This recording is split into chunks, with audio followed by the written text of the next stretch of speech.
tunamerite vraiment baba wa taifa mwenye atajua, mwenye atasema na batu wanajisikia biko en confiance.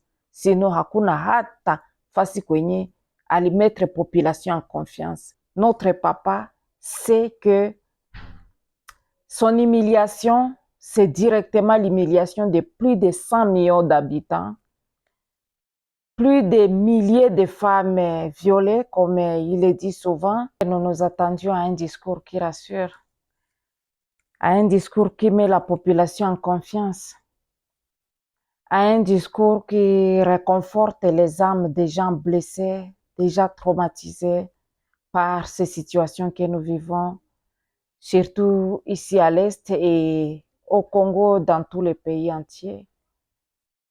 Les âmes déjà traumatisées, blessées, et beaucoup sont déjà malades à cause de cette situation que le Congo traverse. Je n'ose pas imaginer la morale des soldats qui sont au front aujourd'hui. S'ils ont écouté ce discours, vraiment c'est un discours décevant, un discours plein de désespoir, un discours qui ne donne pas la force, qui ne donne pas le courage. Et surtout, comme c'est un discours du papa, c'est un discours du chef, c'est lui qui doit donner la morale, c'est lui qui doit remonter à son peuple la morale, mais si ça peut être plein de désespoir, en tout cas, c'est vraiment décevant, mais quoi faire? Je me pose même la question si parfois nos dirigeants, notre papa, sait que son humiliation, c'est directement l'humiliation de plus de 100 millions d'habitants, plus de milliers de femmes violées, comme il le dit souvent, et qui s'attendaient à ce qu'un papa parle avec assurance, ne supplie pas la pitié des gens, des autres présidents. En tout cas, c'est une déception. Espérons que ce n'est pas ce que les gens pensent qu'il voulait dire. Espérons que lui, connaissant peut-être la diplomatie, il sait ce que son discours va donner, mais franchement, le peuple et la population ne s'attendaient pas à un discours de faiblesse comme ça, à un discours suppliant la pitié, suppliant la considération des autres chefs d'État, des pays voisins. En tout cas, pas ça. Vous savez, dans une famille, donc le pays, c'est comme une famille, exactement comme une famille. Dans une famille, quand le papa se montre vraiment pas déterminé, pas courageux, si on peut le dire comme ça, c'est la faiblesse à toute la famille.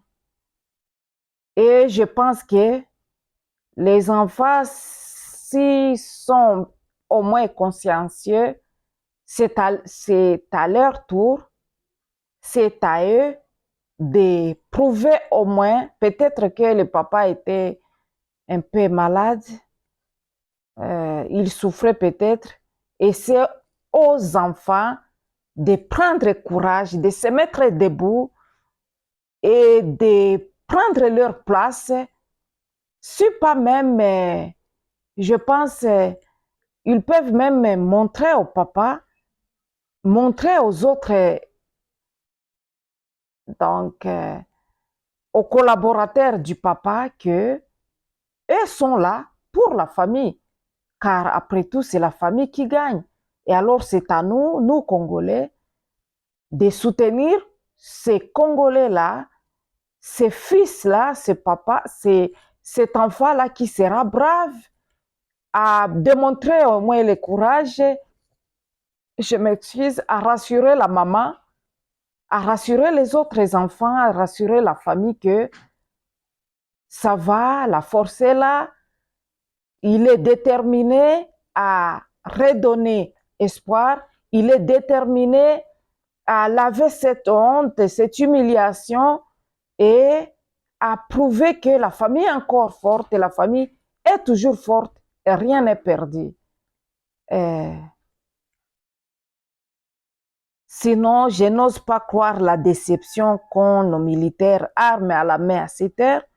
Et en écoutant ces discours, vraiment, c'est comme si le discours disait de ne plus se battre, de ne plus nous défendre, de ne plus rien faire, mais de voir si nous pouvons passer gauche-droite et demander pitié, pitié, pour que les gens nous pardonnent, pour que les gens nous excusent, pour que les gens arrêtent de nous faire du mal, parce que nous ne sommes pas forts, parce que nous ne pouvons pas nous défendre, nous n'avons pas la force de nous défendre. Nous ne méritons pas ça. Nous ne méritons pas ça vraiment. Peuple congolais, debout, nous ne méritons pas ça.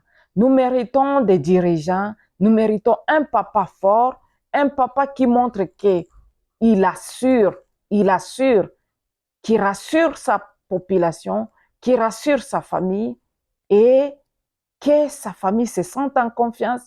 Quand les papas parlent, les enfants vraiment se taisent et comprennent que tout va bien. Tout va bien, on n'a pas à avoir peur. Mais en écoutant les acclamations, c'est comme si, je ne sais pas, c'est comme si c'est ça, parce que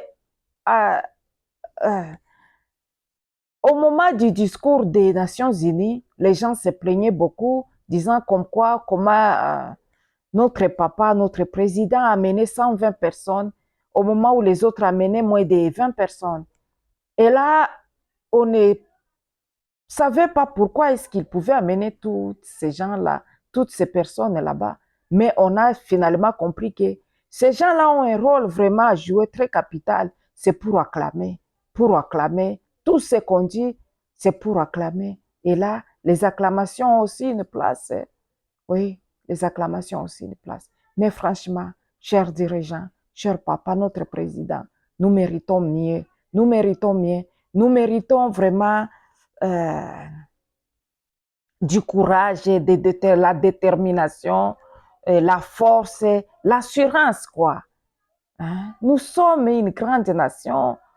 Vous êtes président, vous êtes papa d'une grande nation qui a besoin des dirigeants, d'un président qui s'assume, qui s'assume vraiment et qui sait à tout moment que tout ce qu'il fait, tout ce qu'il dit, ça représente plus de 100 millions d'habitants. Ça représente une grande population meurtrie, traumatisée par des guerres à répétition et qui ont besoin de consolation, d'une assurance, d'un vrai papa. Vraiment,